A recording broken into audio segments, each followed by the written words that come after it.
কিভাবে হাসায়, আর আরেকটা মাহফিল, আরবি একটা মাহফিল কিভাবে বুকিং করা যায়।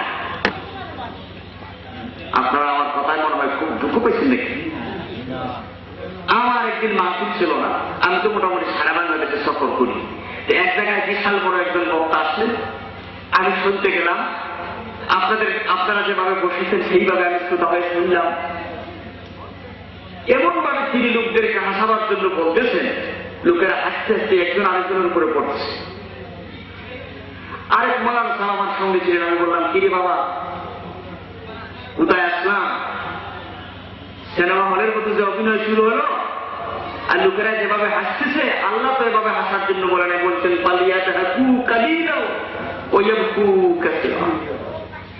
বান্দারে বেশি বেশি করে তুই কাঁদ আর কম কম করে তুই হাস। আমরা তো হাসি।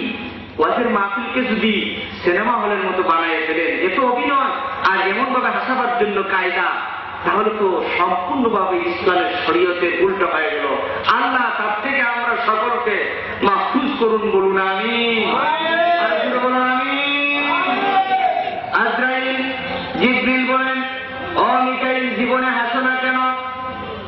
আগে আগে দেখতাম হাসতে হাসতে আমাদের সঙ্গে তোমার মিলন হয়ে যেত, তুমি হাসতা, এখন কেন হাসো না? মিকাইল বলেন, ভাই আমি এর জন্য হাসি না, যেদিন থেকে আল্লাহর জাহান্নাম তৈরি করা হলো, যেদিন থেকে আল্লাহর জাহান্নাম তৈরি করলেন, সেদিন থেকে আমার মন থেকে হাসি উঠে গেল। এর জন্য যে আমি হাসতাম, কিয়ামতের জন্য কি জোগাড় করেছি, কিয়ামতে আল্লাহর দরবারে কি নিয়ে যাব। আমি যদি হাসি, আল্লাহ কোরআন শরীফের ভিতরে হাসতে নিষেধ করেছেন, জাহান্নাম বানিয়েছেন, যে জাহান্নামে আমার জ্বলতে হবে। আমি যদি হাসি, তাহলে সেই জাহান্নামে যদি আল্লাহ আমার জাহান্নামে যদি ছেড়ে দেয়, গুসা করে, তাহলে কেমনে আমি বাঁচব জাহান্নাম থেকে? যেদিন থেকে জাহান্নাম তৈরি করা হলো, সেদিন থেকে মিকাইল আর একটা দিনও হাসি দিলেন না। আমার ভাইরা, সাহাবীরা কাঁদতেন। রাসূল করিম সাল্লাল্লাহু আলাইহি ওয়াসাল্লাম যখন ওয়াজ করতেন, সাহাবীরা কাঁদতেন, এমন কাঁদা কাঁদতেন। রাসূল করিম সাল্লাল্লাহু আলাইহি ওয়াসাল্লামের কাঁদা শুনে অনেক সাহাবীরা পাগল পারা হয়ে যেতেন। ইয়া রাসূলুল্লাহ, আমরা কেমনে আল্লাহর দরবারে দাঁড়াবো, কিভাবে আমরা নাজাত পাবো? আমাদের তো কোনো সম্বল নাই। এক সাহাবী রাসূল করিম সাল্লাল্লাহু আলাইহি ওয়াসাল্লামের সামনে এসে বলছেন, ইয়া রাসূলুল্লাহ,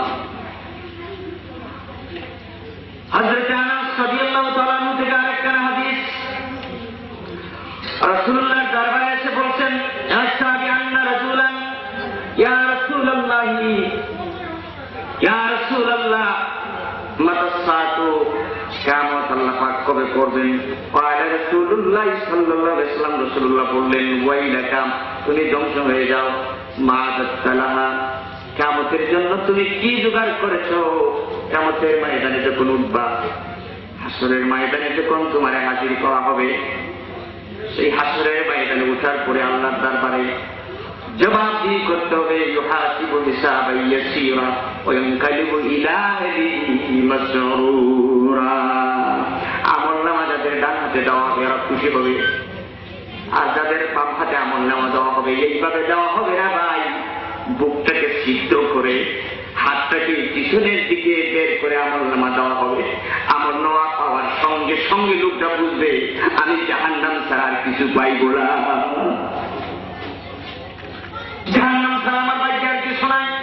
ডান হাতে আমলনামা দেওয়ার পরে লা ইউগাদিরু সগীরাতান ওয়ালা কাবীরাতান ইল্লা আহসাহা। আমলনামা পড়ে পড়ে বলবেন, আল্লাহ এমন জাত, একটা সগীরা গুনাহ মাফ দিল না।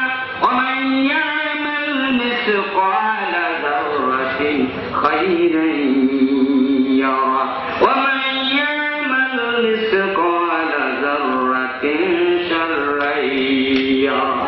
আল্লাহ এমন এক জাত, একটা ছোট গুনাহ মাফ দেয় না, একটা বড় গুনাহ মাফ দিল না।